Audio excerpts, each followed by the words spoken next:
edisi ngopi di rumah. Nah, bahasanya tunggu mah, jadi ngopinya cukup di rumah.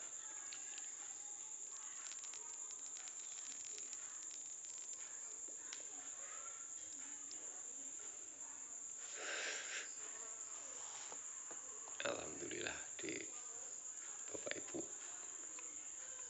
umroh, jadi kebagian jaga rumah gitu ya. Oke, ke iseng-iseng 48 ya, kita tampilkan koleksi. Bahasanya koleksi ya, sebenarnya ya apa ya, simpenan padahal nggak disimpan. Meski nggak populer seperti yang sebelah ya, tetangga sebelah ada istilah bambu petuk atau pring petuk. Sini namanya lebih keren, namanya katanya, tapi nggak tahu, kalah populer. Ini yang biasa katanya disebut carang sewu, jadi pring dengan bambu carang sewu, pring carang sewu gitu ya. Meskipun kalau dihitung jumlah carangnya ya ada 1000 atau enggaknya. Kalau satu batang utuh mungkin ada, tapi karena ini hanya 2 ruas, saya ambilnya dulu hanya 2 ruas, jadi nggak ada 1000 lah. Disebut carang sewu karena di satu ruasnya ini memutar ya, melingkar itu ditumbuhi cabang. Ini masih muda, jadi belum berbentuk cabang, tapi masih ke bentuk duri. Tapi sebenarnya kalau dulu itu yang sudah dewasa atau yang sudah tua itu bentuknya ini berubah menjadi cabang-cabang gitu. Karena dulu waktu ngambilnya itu masih muda ya, saya ya masih bujang, jadi belum kepikiran kalau dulu ngambil yang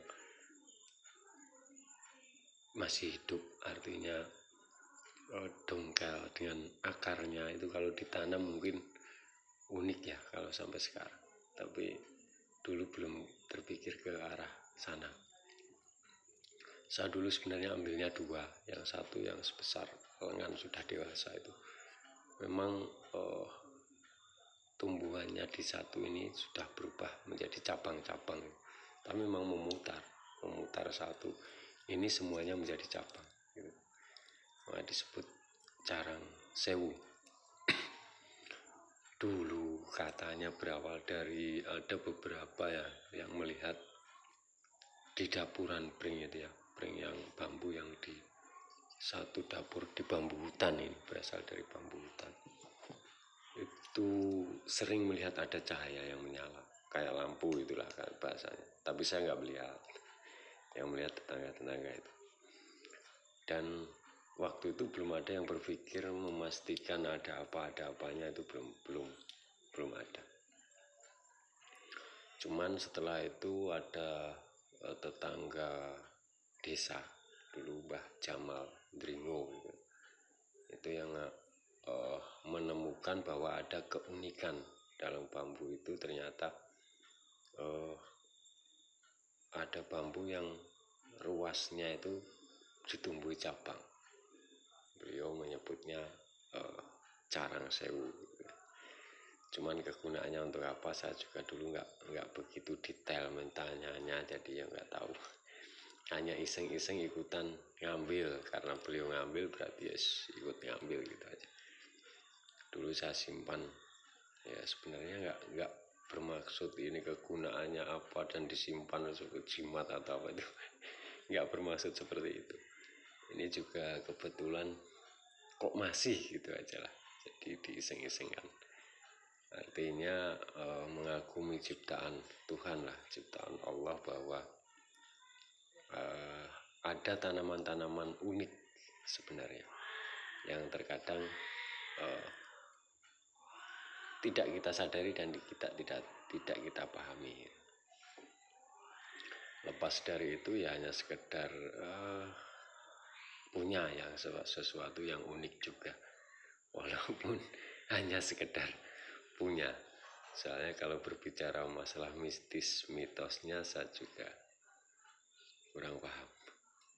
Hanya sekedar menyimpan sebagai, ya bisa disebut koleksi tadilah, disimpan saja.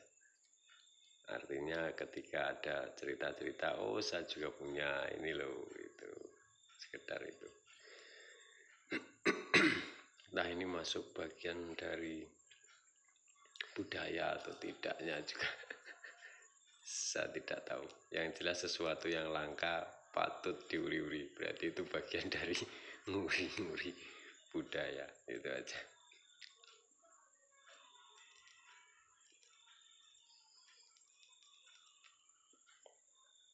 Ini penampakannya.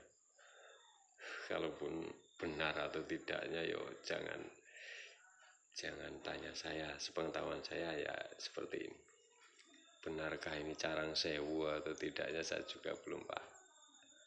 Kalau masalah bambu juga memang baru menemukan yang unik, menurut saya unik satu ini. Ya.